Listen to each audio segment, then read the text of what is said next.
Assalamualaikum Sobat Football United, ringan amatiran ala gua. Jumpa lagi di channel Football United, channel yang ringan amatiran ala gua. Kali ini gua ingin membahas tentang update sedikit terkait dengan proses penjualan Manchester United ya. Jadi kalau gua ambil dari United Plug, di sini ada update atau analisa dari Sky Sports disampaikan oleh Sam Welles.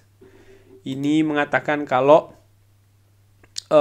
ada satu tujuan yang pasti, dan itu adalah Qatar. Itu analisanya dia ya. Ineos telah mencoba untuk bekerja di banyak jalan ya, tapi feeling saya ini akan jadi Qatar.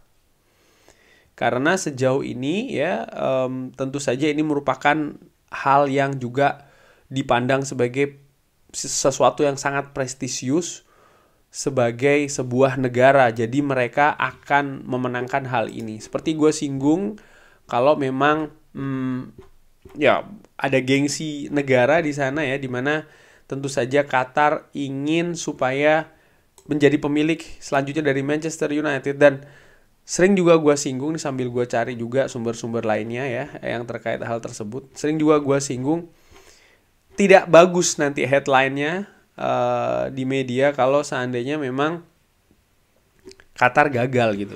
Dan disampaikan oleh Sam Welles dari Sky, mereka harus memenangkan ini.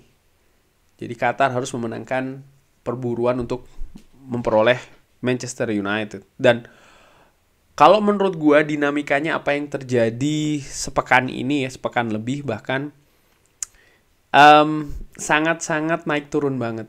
Dari pertama disebutkan Qatar yang memimpin, lalu setelahnya Sir Jim Ratcliffe ternyata valuasinya yang lebih tinggi, lalu disebutkan juga ternyata ada porsi untuk Glazer ya kan di penawaran atau proposal dari Sir Jim Ratcliffe, ada pergerakan supporter fans yang ingin full sale only.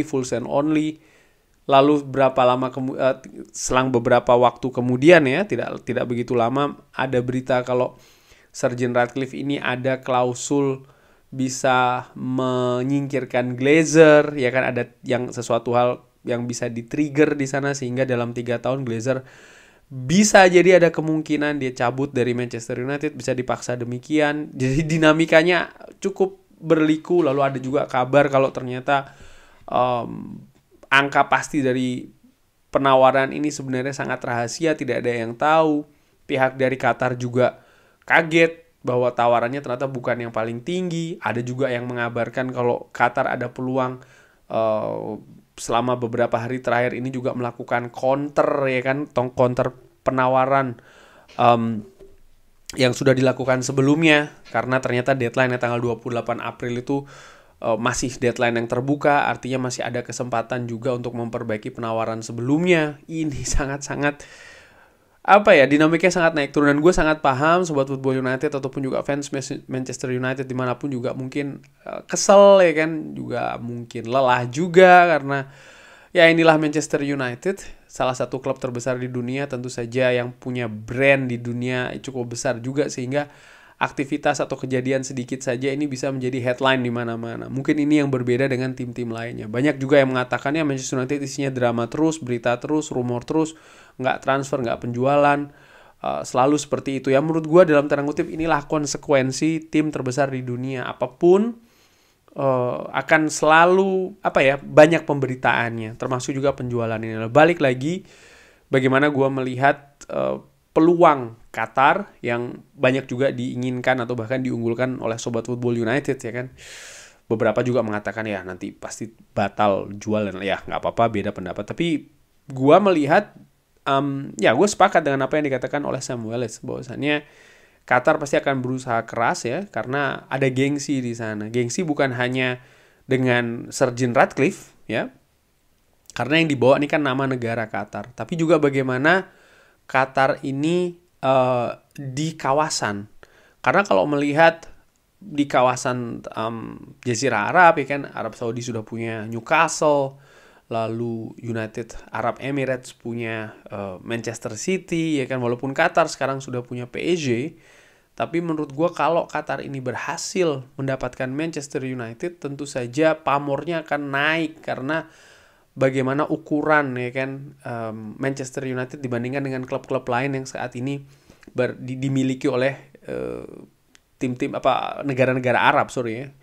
Mungkin Manchester City dari sisi prestasi iya, tapi bagaimana dari sisi branding, dari sisi komersial, tentu saja Manchester United masih jauh lebih tinggi ya kan.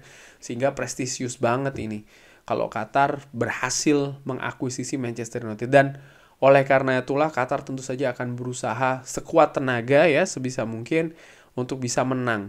Dan bisa jadi mungkin karena hal inilah ya, artinya ada tarik-menarik memang di belakang layar setelah deadline tanggal 28 itu, yang mengakibatkan keputusan ini juga tidak secara cepat dibikin oleh Glazer, karena Glazer juga bisa jadi dia melihat ada peluang bisa mendapatkan uang yang lebih banyak lagi dengan menciptakan situasi lah, kemungkinan masih adanya tawaran yang bisa dilakukan ya kan, walaupun sudah selesai tanggal 28 itu. Tapi gue prediksi sih kenapa belum diumumkan ya kan, mungkin salah satu faktornya memang masih ada negosiasi di belakang layar. Tapi yang jelas ada tiga hal kali ini. Nomor pertama adalah gue sepakat dengan Samuel Eto'o, sekali lagi memang ada hal prestisius ya kan, ada nama negara di sana, artinya Qatar, tentu saja mereka tidak ingin malu ya kan. Lalu nomor dua, ya kemungkinan besar memang penjualan itu ada. Dan nomor tiga, ini yang nggak enak nomor tiga ini, yaitu karena semakin berlarut-larutnya, maka siapapun nanti yang akan jadi pemilik selanjutnya dari Manchester United, waktunya singkat ini untuk bisa mempersiapkan tim ya dalam jangka pendek untuk musim depan. Karena ya beberapa tim sudah memulai kuda-kuda ya kan untuk mengincar mendatangkan pemain untuk musim depan, melakukan pendekatan yang sangat intensif kepada beberapa pemain yang juga dikait-kaitkan ke Manchester United, sementara Manchester United masih belum bisa bergerak nih. Kenapa? Ya budget ini kan akan ditentukan oleh pemilik baru Manchester United. Glazer nampaknya sangat-sangat menghindari ya berbicara tentang budget ini. Bahkan kalau dilihat ya, ini kan sudah terjadi dari musim dingin kemarin ketika jelas Manchester United butuh penguatan skuad, tapi Glazer tidak mau menggelontorkan uang, tidak mau menggelontorkan budget di momen tersebut. Karena apa ya? Karena memang targetnya adalah melepas Manchester United dan mereka tidak ingin ada pengeluaran lebih kepada klub, karena menurut gua sih ya karena mereka memang sudah dalam proses untuk melepas Manchester United. Dan menurut gua ya inilah Glazer ya, bagaimana mindsetnya mereka betul-betul hanya ada di uang dan bisnis, itu yang lebih utama, bukan ke pengembangan klub. Sehingga walaupun sudah sangat terdesak, Manchester United di musim dingin kemarin ya kan akhirnya mendatangkan pemain-pemain pinjaman, Wout Weghorst ya kan, Marcel Sabitzer, yang tentu saja kalau seandainya Manchester United bisa mendatangkan pemain permanen, apalagi pemain yang punya kualitas, tentu saja akan lebih baik mungkin ya untuk perjalanan paling tidak setengah musim menuju akhir kompetisi. Cuman ya inilah dia,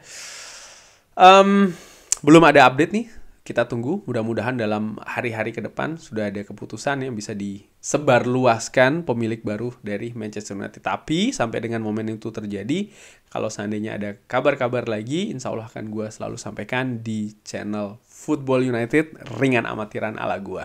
Bagaimana menurut Sobat Football United mengenai obrolan ringan amatiran tadi dan juga analisa ya dari Samuel Eto'o dari Sky Sports?